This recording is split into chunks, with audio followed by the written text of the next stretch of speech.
안녕하세요. 오늘도 사연살롱을 찾아주셔서 감사합니다. 제가 30대 초반이던 시절의 이야기예요. 당시 저는 유학을 떠났다가 귀국한 지 얼마 되지 않은 시점이었어요. 외국 대학을 다니며 전공하던 경영학이 적성에 맞지 않는다고 생각했거든요. 졸업을 하지 못한 채로 휴학하고 돌아온 중도 귀국이었으니 굳이 따지자면 고졸인 셈이었고, 또 굳이 따지자면 30도 넘은 나이에 진로 고민을 시작해버린 셈이었죠. 그래서였을까요? 저는 부잣집 딸내미가 잘난 부모 믿고 철없게 군다는 이야기를 종종 듣고는 했어요. 딸은 유학을 중도 포기하고 미래를 고민하고 있는 입장인데, 친정 부모님은 건실한 건설업의 창업주의자, 경영자였으니까요. 하지만 친정 부모님에게 미래를 의지할 생각은 결코 없었어요. 다만 제가 살고 싶은 삶을, 미래를 탐색하고 설계하는 과정에 놓여 있었을 뿐이었죠. 그러던 어느 날 덜컥 사랑이 찾아오더군요. 의약품 영업직으로 일하는 남자. 맑고 선하고 무척이나 성실한 모습이 저희 눈에 확 띄었죠. 서로 한눈에 알아본 저희는 자연스럽게 연애를 시작하게 되었고, 오래지 않아 프로포즈를 받은 저는 결혼을 결심하게 되었어요. 가족은 엄마랑 나랑 형이랑 의사인 형수, 이렇게 딱 넷이야. 의사 형수 자랑은 많이 해서 알고 있거든요. 근데 갑자기 웬 자기소개? 아, 뭔데, 응? 우리 가족이 5이 되면 어떨 것 같아? 형수 임신했대? 그럼 삼촌 되는 거네. 자기 축하해. 나 지금 우리 얘기하고 있는 거야. 자기랑 내 얘기하고 있는 거라고. 혹시 이거 프로포즈? 미안. 내가 이벤트나 뭐 그런 쪽에는 영 소질이 없어서. 무슨 이벤트 같은 건 오글거려서 내가 싫고 그냥 약속 하나만 해주면 충분해. 약속? 열심히 성실하고 정직하게. 지금 당신 모습 평생 변하지 않겠다. 그 약속 하나면 된다고. 약속해줄래? 새끼손가락 걸까? 최고지. 화려한 이벤트도 다이아 반지도 없었지만 우리답게 소박했기에 더 설레었던 프로포즈. 너무나 행복했던 순간이었죠. 그렇게 저와 예비신랑은 결혼 준비를 시작했어요. 하루하루 온 세상이 핑크빛으로 가득했어요. 정신 나간 예비신모가 등장하기 전까지는 말이에요. 사건은 시댁에 처음 인사드리러 가던 날부터 시작되었어요. 처음 만난 시모는 시댁으로 들어오는 저의 모습을 마주하기가 무섭게 밥상부터 차리라며 호통이더군요. 방금 퇴근한 의사 며느리가 피곤할 테니 얼른 저녁 식사를 대령해야 한다면서요. 갑작스런 상황에 당황한 저는 예비신랑을 돌아보았지만 예비신랑은 그 상황이 뭐가 문제인지도 모르는 눈치로 순박한 미소만 지을 뿐이었고, 그 바람에 더 당황한 저에게 의사라는 큰 며느리가 슬쩍 다가와서 귓속말을 하더군요. 자기가 계산할 테니 부담 갖지 말고 나가서 먹자고요. 예비시모한테는 제가 주선한 저녁 식사 자리인 척 하자는 말과 함께요.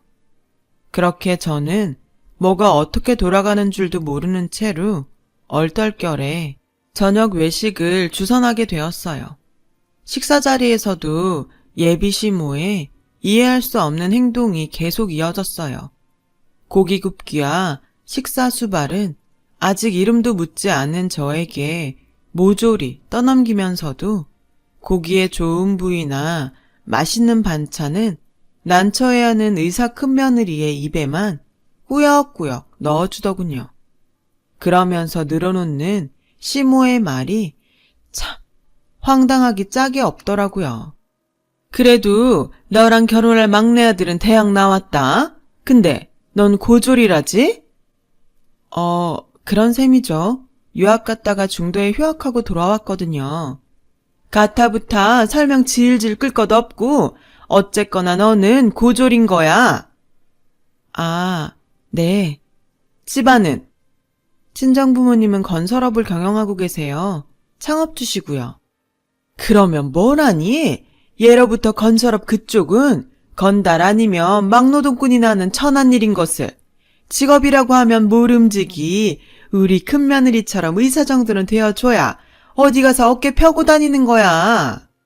저기요 어머님, 저야 굳이 따지자면야 고졸이 맞기는 하지만 아무리 그래도 딸 앞에서 친정 부모님 욕 보이는 말은 땡! 고기나 뒤집으면서 듣기나 해. 아니, 제가 무슨 여기 고기 구우러 온 사람도 아니고요. 나는 장차 우리 집안을 위대한 의료계 집안으로 만들 생각이다. 그래서 네 남편 될 사람도 의약품 업체에 취업시킨 것이고 여튼간에 너는 보잘것없는 고졸이니만큼 우리 훌륭한 의사 큰며느님 뒤치다꺼리나 하면서 살 각오나 다지려무나. 살다 별 진짜 아우 제가 입만 열었다 하면 말을 툭툭 잘라먹지를 않나. 그놈의 고졸 타령에 친정부모 욕보이기는 일쑤에 겉도 모자라 우리 위대한 의사 큰며느리 찬양까지.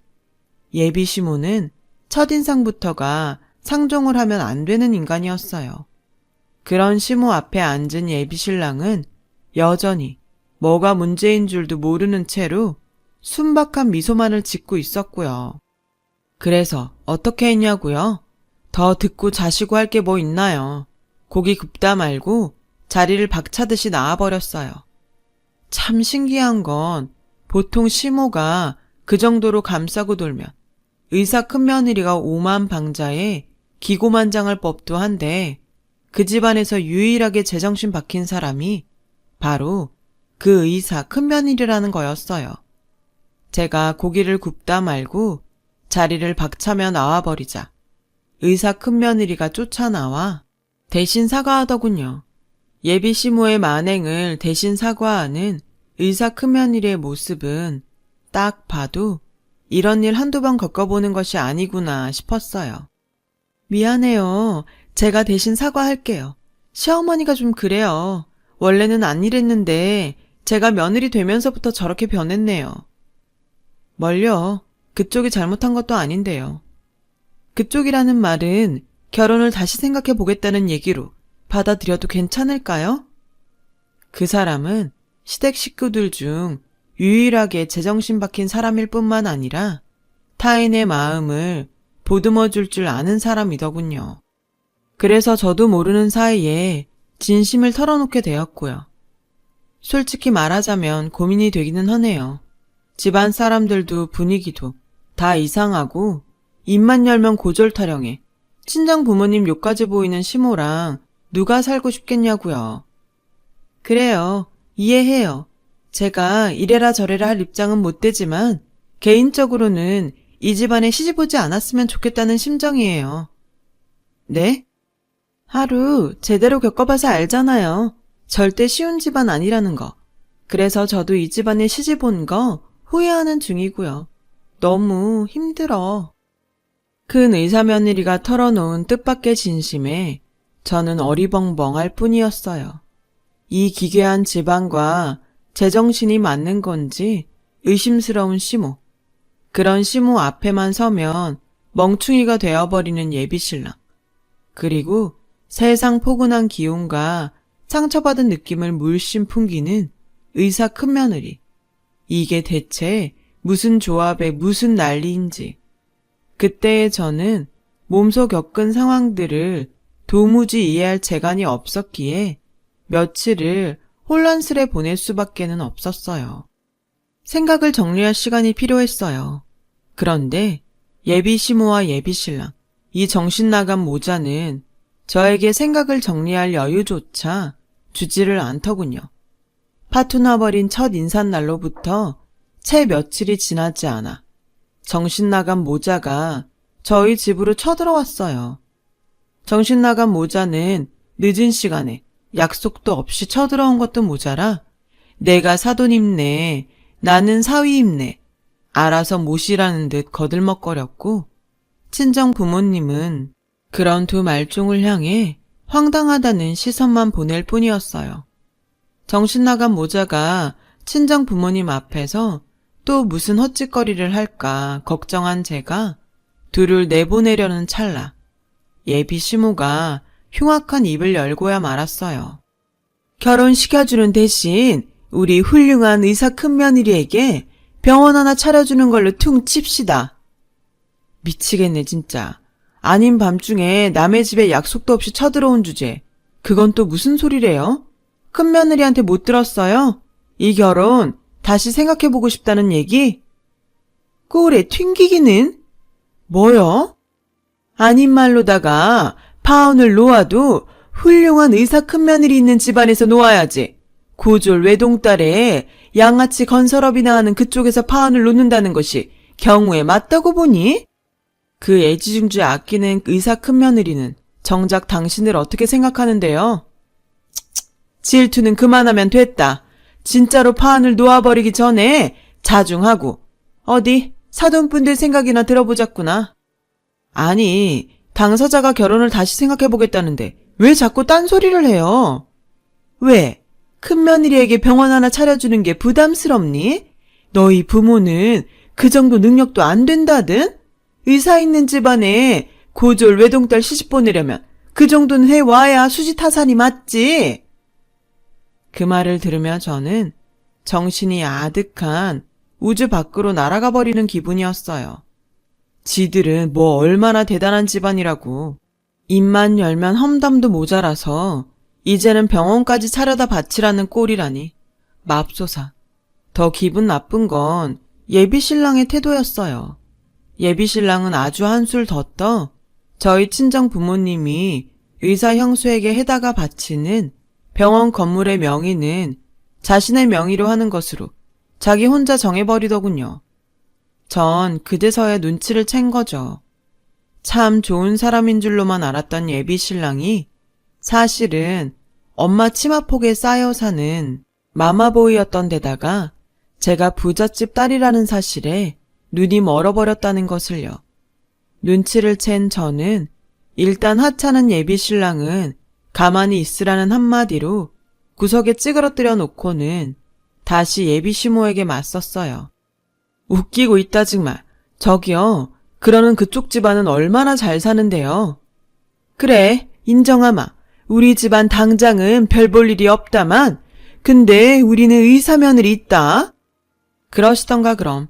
나 말고 잘난 둘째 의사며느리 데려다가 원하는 의료계 집안 만들면 되겠네. 당신 같은 시모한테 시집올 의사며느리가 세상에 둘씩이나 될지는 모르겠지만 너 그렇게 자꾸 끼어들다 크게 혼나는 수가 있어요.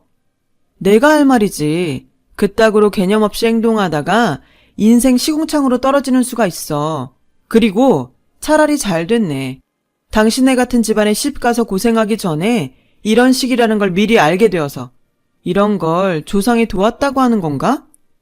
그래서 진짜 파혼이라도 하겠다는 거니 지금? 와우, 놀라워라. 한국말 잘 알아듣네. 영 멍충이는 아닌 모양이야. 알았으면 나가요. 그러자 예비시모는 이래서 노가다나 뛰는 건달 것들이랑은 상종을 하지 말아야 한다며 폭언을 퍼붓기 시작했어요. 그때 구석에 찌그러져 있던 예비신랑의 한마디가 가관이었어요. 아이씨, 결혼 안 할 거면 연애하는 동안 내가 쓴 돈이나 돌려주던가. 하, 누가 들으면 뭐 대단한 거금이라도 쓴 줄 알겠네. 먹고 떨어져라. 저는 가지고 있던 지폐다발을 정신나간 모자의 얼굴에 집어던지며 쫓아냈어요. 그 와중에도 주섬주섬 돈을 챙겨가는 정신나간 모자의 꼬라지가 너무도 가짜났고 정말 조상님께 진정 감사하는 마음도 들었어요. 해서는 안 되는 결혼이라는 것을 미리 점지해 주셨으니까요. 결국 파혼을 맞이한 저는 며칠 여행을 다니며 마음을 추스렀어요. 저와 똑같은 상처를 받은 친정 부모님과 함께요. 그 여행에서 돌아오던 날, 저는 비로소 결심했어요. 유학을 다시 떠나 중도 휴학하고 돌아왔던 경영학 학위를 취득하기로요.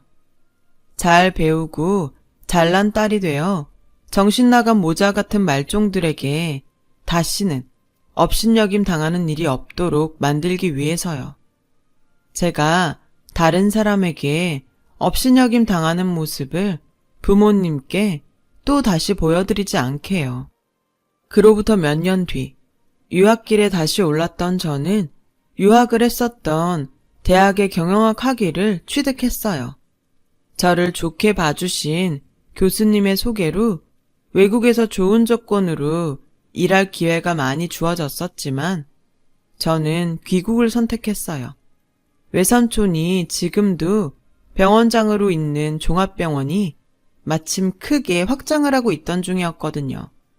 그래서 저는 집안에 도움이 되기 위해서 고국으로 돌아와 외삼촌의 병원 경영을 돕기로 했던 거죠. 그런데 병원 확장차 새 의료진의 면접이 있던 날, 면접장에 들어오던 누군가가 병원장 외삼촌 옆에 앉아있는 저의 얼굴을 보기가 무섭게 고개를 떨구더군요. 면접 시작도 전에 스스로 면접을 포기하겠다며 돌아선 누군가는 다름 아닌 의사 큰며느리였어요. 저는 곧장 그 며느리를 따라 나섰죠. 얘기는 대충 들었어요. 이 바닥 좁잖아요. 전에 다니던 병원에서 쫓겨나다시피 퇴직했다던데 갑자기 무슨 일이래요? 그게 하긴 면접도 포기한 마당에 뭘 숨기겠어요. 시댁 식구들 때문에 어쩔 수가 없었어요. 그 사람들이 왜요? 저한테는 막대했어도 의사 큰며느리라고 애지중지했었잖아요. 동서랑 결혼할 뻔했던 둘째 아들 있잖아요. 동서 아닌데. 맞다. 미안해요. 시어머니가 민지 씨랑 결혼할 뻔했던 둘째 아들을 병원 동료 의사랑 자꾸만 붙여놓잖아요. 마마보이 둘째 아들은 신났다고 의사한테 껄떡대고 다니고. 그 인간들 아직도 그런데요. 민지 씨랑 혼담 오가기 전부터 그랬었어요. 네? 둘째 아들도 저 같은 의사랑 결혼시켜서 진짜로 의료계 집안 만들려고 했었다고요. 그러던 중에 민지 씨랑 혼담 오가면서 동료 의사들한테 껄떡대는 건 잠잠해졌었는데 파혼하고 난 뒤로는 다시 극성이었어요. 그 바람에 저는 동료들에게 밉보여서 병원을 옮겨야만 하는 상황이 되어버렸고요. 그게 면접 자진 포기랑은 무슨 상관인데요? 혹시 저를 다시 볼 면목이 없어서요? 다행이에요. 이렇게라도 미안하다는 말 전할 수 있어서. 많이 미안했어요. 시댁 식구들 일로. 그랬어요. 애지중지 떠받들어지는 줄로만 알았던 의사 큰 며느리의 결혼 생활도 정신 나간 시댁 식구들 때문에 가시밭길 그 자체였던 거였어요. 그래서 제가 시댁에 처음 인사하러 갔던 날에도 자신이라면 그 집안에 시집가지 않겠다는 조언을 해주었던 거고요. 모든 사연을 알게 된 저는 그녀가 그동안 해왔을 마음고생이 너무 훤한 나머지 쉽사리 위로조차 할 수가 없었어요. 지금은 싫다니 어쩔 수 없지만 대신 저와 같이 일할 마음이 생겼을 때 기회되면 같이 일해요, 우리. 그리고 있잖아요. 예전에 저한테 해줬던 말 기억해요? 개인적으로는 이 집안에 시보지 않았으면 좋겠다는 말이요. 그 조언 지금 돌려줄게요. 저 역시나 이래라 저래라 할 입장은 못 되지만 개인적으로는 이혼도 나쁘지 않다고 생각해요. 네? 요즘 세상에 이혼이 흠도 아니고 무엇보다 그 집안에 시집간 거 후회하는 마음이 너무 훤하게 보여서요. 힘들어 보여서요. 이혼하고 외로워서 안 되겠다 싶으면 말해요. 그때 친구해 줄게요. 지금도 많이 외로워 보이니까 지금부터 친구해도 되고요. 그럴까요? 하긴 시댁 인간들이 진상이었지 우리 사이에 악감정이 있었던 건 아니니까. 그렇게 대답하며 의사 큰며느리는 처음으로 밝게 웃었어요. 그리고 그날 밤 정신나간 예비 시모가 저희 친정집에 또 쳐들어왔어요. 이 정도면 남의 집에 약속도 없이 쳐들어오는 것이 집안 가풍이지 싶을 지경이었고, 입만 열면 양아치 타령을 해대더니 정작 양아치는 따로 있구나 싶었죠. 그도 그럴 것이 정신 나간 예비시모가 친정집 거실에 배째라 행패를 부리기 시작했거든요. 당신의 훌륭한 의사 큰며느리의 입사 지원을 저와 외삼촌이 과거의 악감정으로 인해 부정하게 탈락시켰다면서요. 어디까지나 큰 며느리의 잦은 폭이었고 저와 외삼촌은 아무런 잘못도 하지 않았는데요. 그야말로 어이가 승천하고 황당한 웃음에 배꼽이 빠져나갈 지경이었죠. 이래서 양아치 같은 것들이랑은 상종을 하지 말아야 한다는 거야. 본인들이 지금 하는 행동이 양아치 짓거리인 줄은 알고 이게 어디서 옳은 말을 잘라먹어? 하여튼 못 배운 티를 꼭 낸다니까. 학벌 들이대볼까? 학위 인증 가능해. 근데 그걸 읽을 수는 있겠어요? 다 영어야. 노가다나 뛰는 애미애비가 어른 앞에서 그따위로 행동하라고 가르치디? 노가다 아니고 건설업. 당신 같은 것들은 꿈도 못 꿀 만큼 어마어마한 부자. 그래서 우리 집에 이렇게 뻔질나게 들락거리는 거 아니야? 그리고 당신 같은 것들이랑은 차원이 다를 만큼 올바르게 살아온 분들이야. 우리 친정 부모님은 남의 돈을 그냥 가져가려거든 바짝 엎드려서 도와주세요 해도 시원찮을 판국에 어디서 내세울 자존심은 다 내세우고 돈도 꽁으로 먹으려 들어요. 돈은 탐나고 자존심은 세우고 싶고. 그거 내가 모를까 봐서? 왜? 우리 집 노가다 집안이라고 하면 뭔가 마음에 좀 위안이 되시나 봐요? 올바른 집안? 웃기고 자빠졌네. 그래, 그렇게 올바른 집안이 남의 집 훌륭하고 귀한 의사며느리 면접을 일부러 탈락시켜? 그때 의사 큰며느리가 종이 한 장을 들고 나타났어요. 그 종이를 받아든 예비시모의 얼굴은 새하얗게 질리고야 말았죠. 이혼소송 접수증이에요. 정식 소장은 곧 송달될 예정이고요. 예, 며느라. 며느리라고 부르지 마세요. 저 오늘부로 당신의 큰며느리 안 하기로 했으니까. 의사 큰며느리는 저에게 윙크를 날리더니 그리고 아무리 정신머리가 없더라도 말은 똑바로 해야지. 오늘 면접 내가 잦은 포기한 거예요. 사람이라면 어떻게 아무 일 없었던 것처럼 같이 일을 할 수가 있어요? 민지 씨랑 병원장님은 아무 상관없네요. 혹시 협박받았니? 병원장이랍시고 사방팔방 소문내서 앞길 막는다고 했어? 내 이놈의 양아치 집안을 두고 봐라. 국민신문고에 내가 고소고발을 아주. 고소고발은 못할 겁니다. 잘못은 당신네들이 다 했거든요. 당신네들이 둘째 의사며느리 구한답시고 큰며느리 동료들한테 껄떡댄 덕분에 전에 다니던 병원에서 쫓겨나듯 나와야 했으니까. 알아들어요? 의사 큰며느리 당신들 스스로 없앤 거고 며느리 앞길도 우리 집안이 아니라 당신의 집안이 망쳐놓은 거야. 집착도 그 정도면 병이라고 알아요? 그제야 이혼 소송이 진심임을 깨달은 예비시모가 의사 큰며느리의 바지가랑이를 붙들고 오열하기 시작했어요. 제발 이혼만은 말아달라면서요. 그 와중에도 의료계 집안을 만들고 싶다는 호소를 해대는 통에 저와 큰며느리는 그저 실소만 터뜨릴 뿐이었죠. 그렇게 잠시 큰며느리가 저에게 미소와 함께 부탁하더라고요. 경찰 좀 불러줄래? 더러운 손이 내 발에 막 닿는 게 너무 역겨워서 감염될 것 같고 막 그런 기분이야.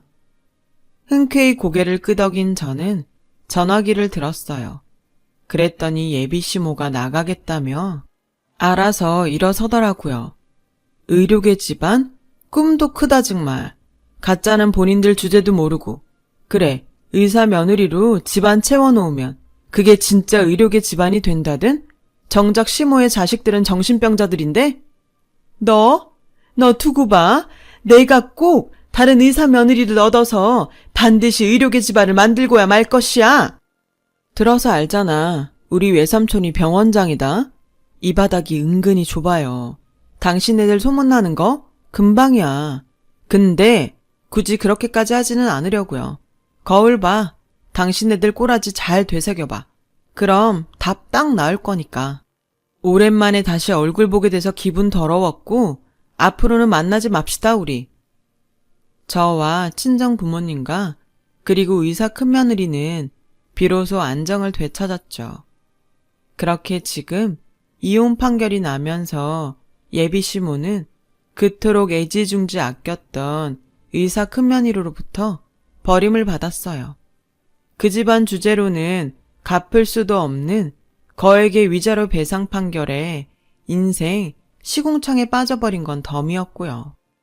예비 시모는 그래 놓고도 정신을 못 차렸는지 이혼남인 첫째 아들, 그리고 저와 결혼할 뻔했던 둘째 아들에게 의사 며느리 자리를 안겨주기 위해 사방팔방 추태를 부리고 다닌다는 풍문이에요.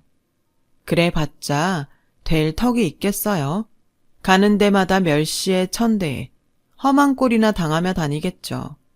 저와 혼담에 오갔던 둘째 아들은 의약품 영업직 직장에서 해고 위기에 놓여 있어요. 의사들에게 껄떡대고 다닌 탓에 영업 실적이 제로가 되어버렸거든요. 아주 속 시원한 일들의 연속이었죠. 외삼촌의 병원 확장 사업을 순조롭게 마친 저는 30대 후반이 된 지금까지도 병원을 훌륭하게 경영해 나가고 있고요. 이혼한 의사 큰며느리, 아니, 제 친구는 저와 같은 병원에 근무하고 있어요.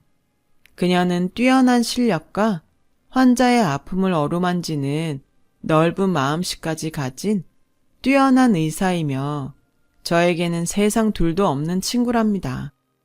파혼과 이혼의 아픔을 겪은 저희 둘. 하지만 그 소란의 끝에서 세상 둘도 없는 친구를 얻게 되었어요. 이런 게 인연 아닐까요? 이렇게 돌아봐도 신기한 인연이에요. 제 이야기 들어주셔서 감사합니다. 여러분도 소중한 인연이 옆에 있으시길 바라며 오늘도 건강하고 좋은 하루 되세요. 여러분, 사연 댓글에 응원과 현명한 조언 부탁드려요. 좋아요와 구독은 저에게 큰 힘이 됩니다. 오늘도 좋은 일 가득하세요.